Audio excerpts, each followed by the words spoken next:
My research shows that, according to Pew Internet Research, there's an age gap in the over 65 internet use and under 65 internet use. And about a third of Americans over the age of 65 are not using the internet.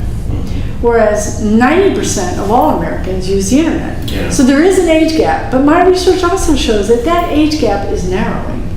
And that internet adoption among older Americans is increasing. It also shows, if you look closely at it, that the real age gap starts at 75. So there's a much bigger variance between internet use among after 75. Yeah. But there's a huge internet adoption rate between 65 and 75. It's almost like the rest of America. It's a very small age gap. Well, I found really 4 roadblocks to adoption among older Americans. One is physical issues. Vision starts to decline. Right. Hands using buttons might be a little bit more challenging. Another is skepticism. Skepticism, resistance to change, it's attitudinal, which is something what you just mentioned. Then there is, among the much older cohort, really 80 and up, cognitive decline occurs. It does occur as we age. And that cognitive decline makes it harder to learn new things. The research clearly shows a difference in education level and income level. Those are the 2 big predictors of internet use. The more educated the person, if they've been to college, no matter how old they are, they're more likely to use the internet. And same with income level.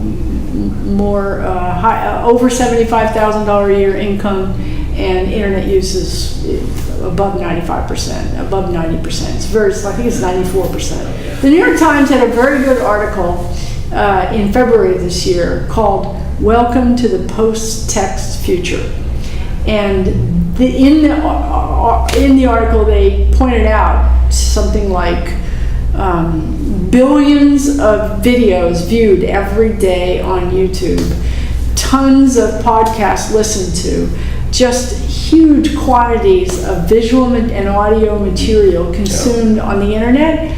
And they said that if you combine this with what is happening in voice recognition and voice activated devices with speech recognition, we're going to have a much more multimedia electronic experience going forward, and text will lose some of its primacy.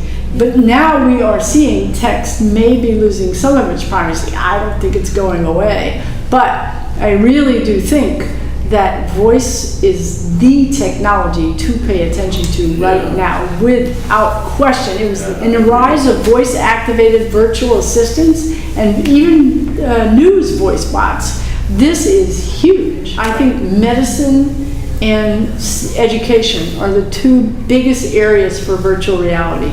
In virtual reality, augmented reality, and so-called mixed reality are the other big area that I see as changing our experience of the internet. So at the University of Maryland, where I teach on the journalism faculty, we have something called the Augmentarium. And the Augmentarium is a virtual reality lab, if you will.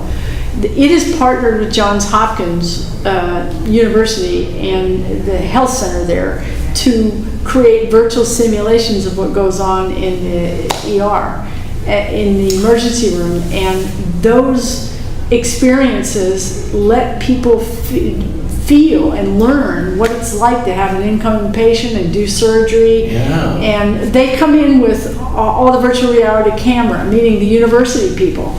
Our team goes in there and records all of this for the doctors, and then the doctors are using it, and it's in its experimental stage. Yeah, but there's no question in my mind, training for the military, combat simulations, and training for medicine to help surgeons diagnose remotely, telemedicine and virtual reality training in medicine is a big growing area.